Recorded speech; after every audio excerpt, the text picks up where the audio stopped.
पे पर्व त्योहार छठ पूजा सब कुछ आने वाला है। ठंडी का मौसम सब कुछ होगा इसी महीने में, और यही वो समय है जब आपको यहाँ पे क्या है 17 लाख और 18 लाख बच्चों में से आपको अलग बनाएगा। क्योंकि 17 और 18 लाख जो बच्चे होते हैं ना, वो आप ही के दोस्त आप ही के साथी होते हैं, लेकिन वो ऐसे साथी होते हैं आपके जो कि 17 लाख बच्चों से कुछ अलग कर देते हैं, और वो आपको अलग करना है।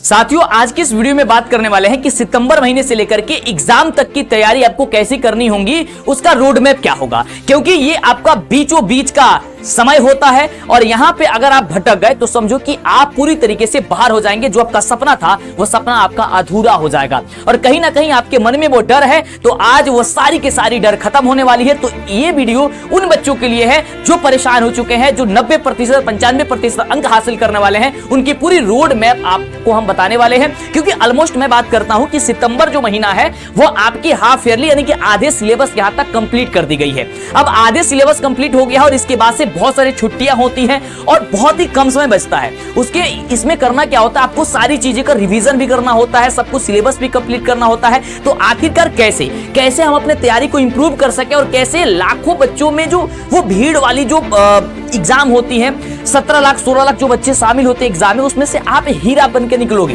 वो कैसे, आइए आज की इस वीडियो में बताते हैं। फटाफट से शेयर कर दीजिएगा, लाइक कर दीजिएगा। वीडियो आपको कैसी लगेगी आप नीचे कमेंट में जरूर बताइएगा। आइए सबसे पहले मेरे दोस्त यहाँ पे आपको समझाते हैं। ऑलमोस्ट मैं आपको बात करता हूं तो आपके पास यदि कितने समय अभी बाकी है, तो यदि मैं वो बात करूं तो जो सितंबर का महीना है वो स्टार्ट हो चुका है, जो कि आपका जो है इस समय आपका हाफ ईयरली एग्जाम होने जा रही है। जो सितंबर की 20 से 22 तारीख से आपकी हाफ ईयरली एग्जाम होंगी, यानी कि आधे के आधे सिलेबस जो है आपकी कंप्लीट हो चुकी है। अब ये जब कंप्लीट हो चुकी है तो ये एग्जाम जब होने वाला है, तो सबसे पहले तो आपको फोकस करना है इस वाले दिन पे। यानी कि सबसे पहले आपको हाफ ईयरली में आपको ये तय करना है कि मेरे से कौन कौन से सिलेबस में क्या क्या पार्ट जो है, कौन कौन सा चैप्टर जो मुझे पढ़ना चाहिए था उसको मैंने छोड़ दिया है। बात आती है हम लोग का ये अक्टूबर, नवंबर और दिसंबर।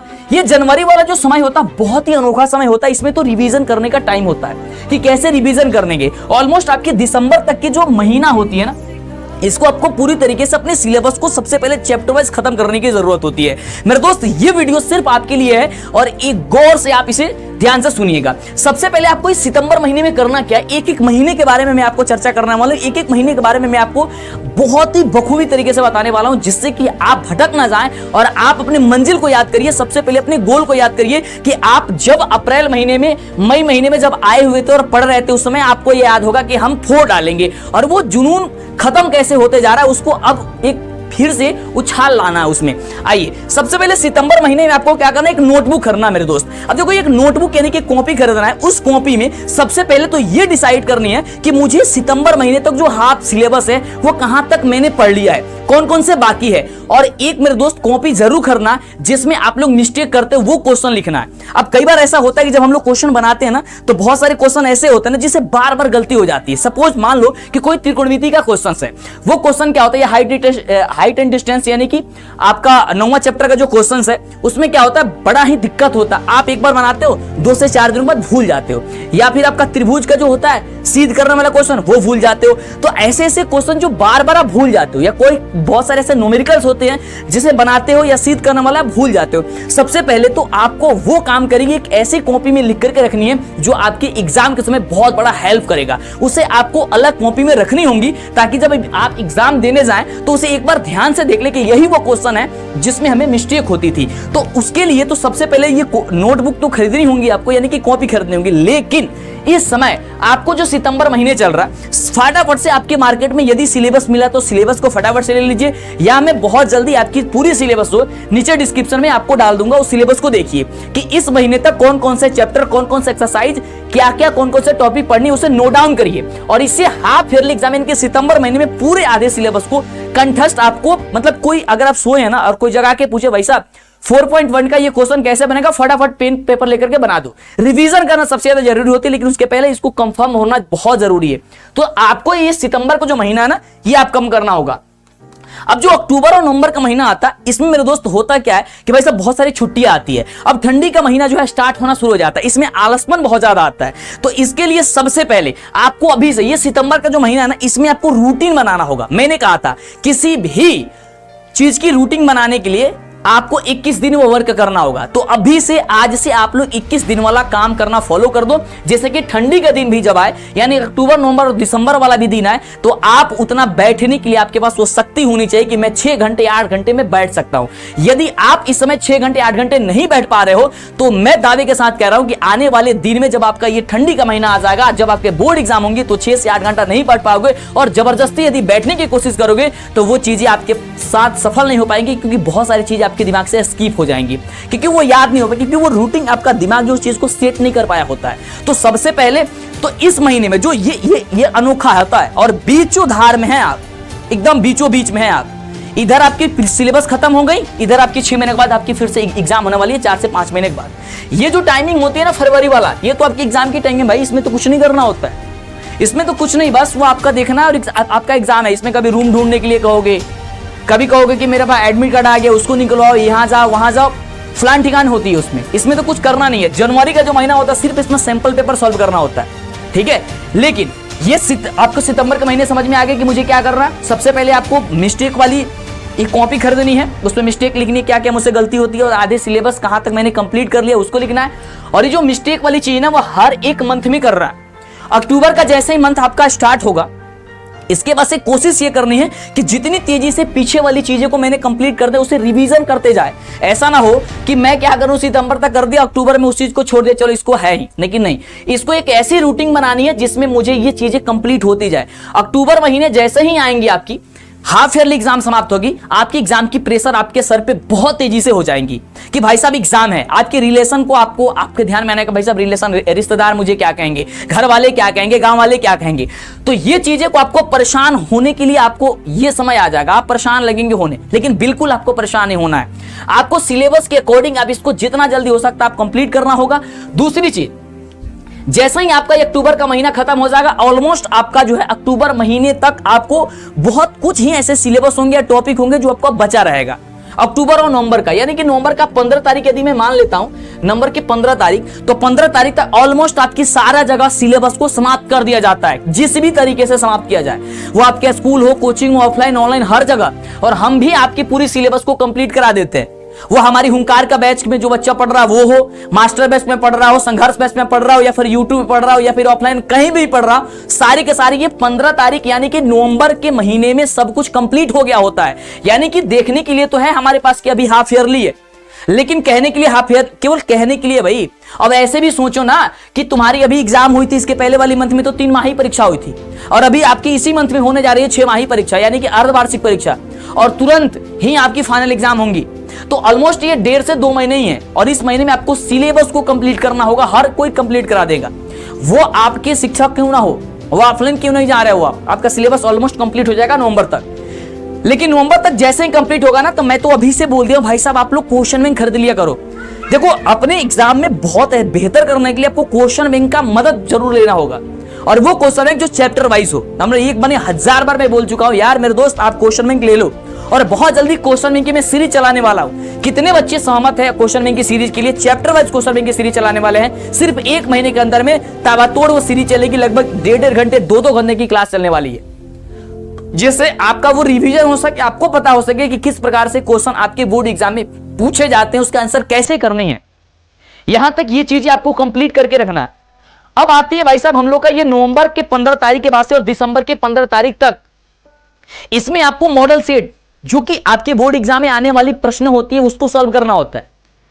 आपको 2 से 3 ऐसे बुक आपको कॉपी खरीदना है जिसमें 3-4 चीजों आप अलग अलग चीजों को लिख सके। सिलेबस के बाद आपने नोट्स और फेयर के बाद जो आप नोट्स बनाते हो उसके बाद एक पहला ऐसा नोटबुक आप खरीदो जिसमें आप अपना मिस्टेक लिख सको, यानी कि कौन ऐसा क्वेश्चन है जो बार बार आप बनाते हो उसमें गलती हो जाती है, उस क्वेश्चन को लिखो, क्योंकि एग्जाम समय भी आप उसी क्वेश्चन को भूल पाओगे। सबसे पहले आपको वो लिखना होगा। दूसरी चीज, दूसरी कॉपी आपको लेनी होगी, वैसी कॉपी जिसमें आपको ये नोट कर सको कि मेरे सिलेबस में क्या क्या पढ़ना था, क्या क्या मैंने पढ़ लिया और क्या क्या बाकी है, ये आपको जरूर नोट करना होगा। नहीं तो ऐसी चीजें क्या होगा, आपको ऐसा लगेगा मैं सब कुछ पढ़ लिया हूं, फिर आपकी सारी चीजें, बहुत सारी चीजें छूट जाएंगी।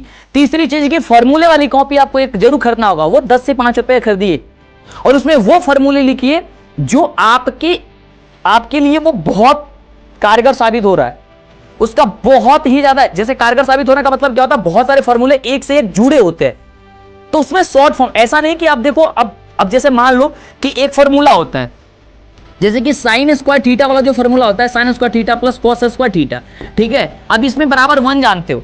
अब इसको क्या है ना, 3 तरीके से 3 फॉर्मूला बन जाती है। जैसे कि मान लो अगर कोई साइन स्क्वायर थीटा पूछे तो क्या कर देते हो, 1 और इसको प्रतिस्थापित करते हो तो कॉस स्क्वायर थीटा बन जाता है। तो ऐसा फॉर्मूला मत लिखो जो एक ही से कई तरीके के बनते हैं, इसको सीख जाओ। बस ये याद करके लिखो कि हाँ sine square theta plus cos square theta होता है, बराबर 1 होता है। और ये तो चीजें बनानी है ना, तो बनाने वाले रटोगे तो फिर गड़बड़ हो जाएगी।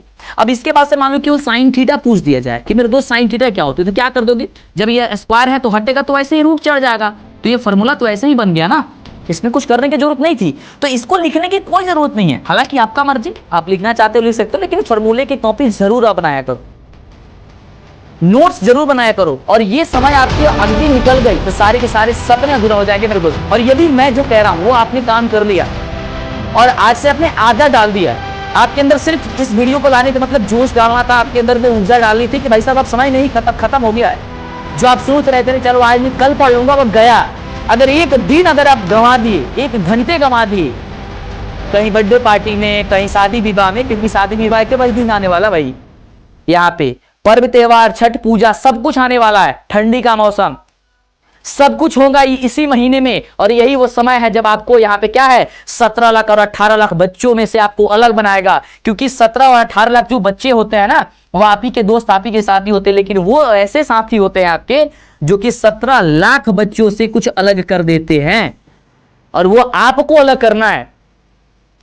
और इस वर्ष जो है एग्जाम हुआ था, इसके पिछले वर्ष लगभग 51 बच्चे जो है वो टॉप 10 में आए हुए थे, लेकिन 51 की जगह 51 सा करने की कोशिश करो कि आखिरकार 17 लाख बच्चे में केवल 51 ही बच्चे क्यों टॉप 10 में आ रहे हैं भाई। इसको 51 सा कैसा होगा, जब आप अपने अंदर वो क्षमता, वो चीजें एक जगह पे करके एकत्रित करके वो मेहनत करोगे, वो गोल सेट करोगे, मुझे करना है, तब जाके हो पाएंगी। यहां तक जो भी चीजें थी इस महीने के पहले, सारे बच्चों का टाइमिंग जो होता है, सारे बच्चों का पढ़ाई जो होता है वो एवरेज होता है। यहां तक कोई ना तेज होता है, ना कोई मध्यम होता है, ना कोई फेल होता है। इसके बाद जो मेहनत करता है ना, वही उससे तय होता है। एग्जाम के सिर्फ 3 महीने से 4 महीने से तय होता है कि आप किस रैंक पे आने वाले हैं। यदि उस रैंक पे आना है तो अभी से एकदम डटे रहना होगा, हमारे साथ मेहनत करते रहना होगा। जिस तरीके से आपको मेहनत करा रहा है, जो चीजें कह रहा है, सबसे पहले वो करना शुरू कर दो, क्योंकि वह समय निकल चुका है। इस वीडियो में बोलने के लिए तो बहुत सारी चीजें हैं, लेकिन मुझे ऐसा लग रहा है कि आप इतने ही बातों से बहुत सारी चीज समझ चुके हो। और नीचे कमेंट करके बताना मुझे कि आप इस वर्ष कौन सा रैंक ला करके मुझे दिखाओगे। क्या मैं आपसे वो उम्मीद कर सकता हूं कि मुझे वो रैंक देखने को मिलेंगी? यदि हां तो मुझे बताओ कि कौन सा रैंक आपका आ सकता है, कितने मार्क्स आप ला सकते हो, लेकिन कहने से नहीं। यदि आपने गलती से भी टाइप कर दिया कि मेरे को इतना नंबर इस वर्ष मुझे ला देना है, तो ऐसा नहीं कि कह दिए और लिख दिए हो जाएगा, नहीं। ये चीजों को ऐसा करना है कि यदि नहीं आएगा तो मेरी सबसे बड़ी बेइज्जती होगी। साथियों, एक बहुत ही अच्छा आप सुने होंगे, जन सुराज में एक प्रशांत किशोर जो है, बहुत ही सुंदर से उन्होंने एक लाइन बोली। उन्होंने कहा कि मैं जब चुनाव में यदि लड़ूं तो मेरी इतनी सीटों से, एग्जैक्ट वो बोले थे लगभग 100-150 सीटों से यदि मेरी कम सीट, मतलब उतनी सीट रह गई ना, तो मैं अपनी जिंदगी का सबसे बड़ा हार मानूंगा। तो वैसे ही आपको भी समझना होगा मेरे दोस्त कि यदि मैं 450 नंबर से कम लाया तो मैं समझूंगा कि अपने जीवन में मैंने कुछ मेहनत किया ही नहीं, मेरी की सारी पढ़ाई ही बेकार हो गई। अपने अंदर यदि ये क्षमता होंगे, यदि कोई बच्चा जो है ना गवर्नमेंट एग्जाम की तैयारी कर रहा है, उसके साथ भी बहुत सारी चुनौतियां है, 50 लाख 1 करोड़ बच्चे एग्जाम फॉर्म भर देते हैं, लेकिन बच्चा ये सोच के यदि पढ़ेगा कि मुझे सिलेक्शन ले लेनी है, तो उसका सिलेक्शन नहीं होगा, ये मेरी गारंटी है। लेकिन जिस दिन ये सोच लेगा कि मुझे सिलेक्शन नहीं लेनी है, मुझे टॉपर बननी है, उसकी सिलेक्शन 100% है। क्योंकि मेरिट लिस्ट जब आए ना, तो उस बच्चे का नाम होना चाहिए कि हाँ ये बच्चा था। और आपको यदि ये सोचते हो कि मुझे पास हो जानी है, तो पास हो जानी है, इसका मतलब तुम फेल भी कर सकते हो। तुम ये कर रहे हो कि मैं टॉप मैं 300-350 नंबर ला दूंगा, भाई साहब तो तेरे से नहीं हो सकती है। तुम अपने अंदर ये आग रखो कि मुझे इस वर्ष एग्जाम में टॉपर लिस्ट में आनी है। जब पेपर में लिस्ट छपे तो उसमें मेरा नाम होना चाहिए, मेरे पिताजी का नाम होना चाहिए कि इसके बच्चे ने ये कमाल कर दिया। उसके घर पे हम पहुंचे, पूरी मीडिया वाली पहुंची। अगर ये जुनून आपके अंदर है तब जाकर के ये चीजें संभव हो पाएंगी, तब 400 450 नंबर आएंगे। जब ये सोच लोगे कि मुझे 450 पाए, जिंदगी की मेरी सबसे बड़ी हार है। और तुम जान करके आश्चर्य करोगे कि जब मैं पढ़ाई करता था तब मैं ये नहीं सोचता था कि मेरा इतना मैं पास कर जाऊंगा। मेरे दिमाग में सिर्फ इतना था कि मेरे से ज्यादा किसी के नहीं आना चाहिए। जब मेरी रिजल्ट शो होती है, रिजल्ट जब शो होंगी ना, आप लोगों की भी ऐसी ही होती है, हर साल ऐसा होता है। बहुत सारे ऐसे साइट होती है बिहार बोर्ड की जिसमें डिवीजन दिखाता है कि तुम फर्स्ट डिवीजन हो, सेकेंड डिवीजन हो, थर्ड डिवीजन हो। फर्स्ट डिवीजन लिख दिया था मेरे को कि फर्स्ट डिवीजन हो, लेकिन मेरे को कुछ भी अंदर से खुशी नहीं हुई थी कि मैं फर्स्ट डिवीजन हूं। तो मैं जानता भी था कि मैं फर्स्ट डिवीजन हूंगा, मैं फर्स्ट डिवीजन हूं, मुझे पता है, लेकिन मुझे वो पता नहीं करनी थी। मुझे पता ये करनी थी कि मेरी रैंक कितनी है, मेरी मार्क्स आई कितनी है।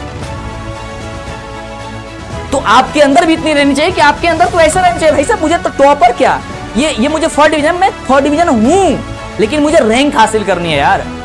वो रैंक कैसे हासिल करेगी? कहने से। और मैं यहाँ पे चिल्ला रहा हूँ, आज बहुत चिल्लाने वाली मूड में देख रहे हो आप, है ना। मैं बहुत प्यार से पढ़ाने की आपको कोशिश कर रहा हूँ, और ये वीडियो आपके लिए इतनी कारगर साबित हो रही है यदि आप सच्ची से सुन लिए, जान लिए तो। बाकी इस वीडियो में बस इतना ही, मैं ज्यादा नहीं कहूंगा, आप समझ गए होंगे। आपके अंदर जो जुनून है, जज्बा है, उसे बनाए रखिएगा। हम आपके साथ मेहनत कर रहे हैं, मिलेंगे आपके साथ और धमाल मचाएंगे। इंतजार रहेगा आप सभी का सीधे बोर्ड ऑफिस पे, जहां आपकी और हमारी मुलाकात होंगी। उसके बाद सीधे रिजल्ट के दिन आपके घर आने की कोशिश करेंगे, नहीं आपको बुलाना होगा कि मंटू सर हमने कर दिखाया है आपसे जो वादा किया था, तो आप कहां है, वादा किए थे कि आइए, तो मैं जरूर आऊंगा। साथियों, इसी आशा और विश्वास के साथ दिन रात आपके साथ जुड़े हुए हैं, दिन रात मेहनत कर रहे हैं। आप मेहनत करते रहिए, हम आपके साथ हैं। कहीं दिक्कत परेशानी हो रही है, मेरे से एक बार जरूर करना। चैनल को भी सब्सक्राइब कर लो, लाइक कर दो, शेयर कर दो, सबको बता दो कि बहुत ही तगड़ी वीडियो, बहुत ही शानदार वीडियो आपके सामने आ चुकी है।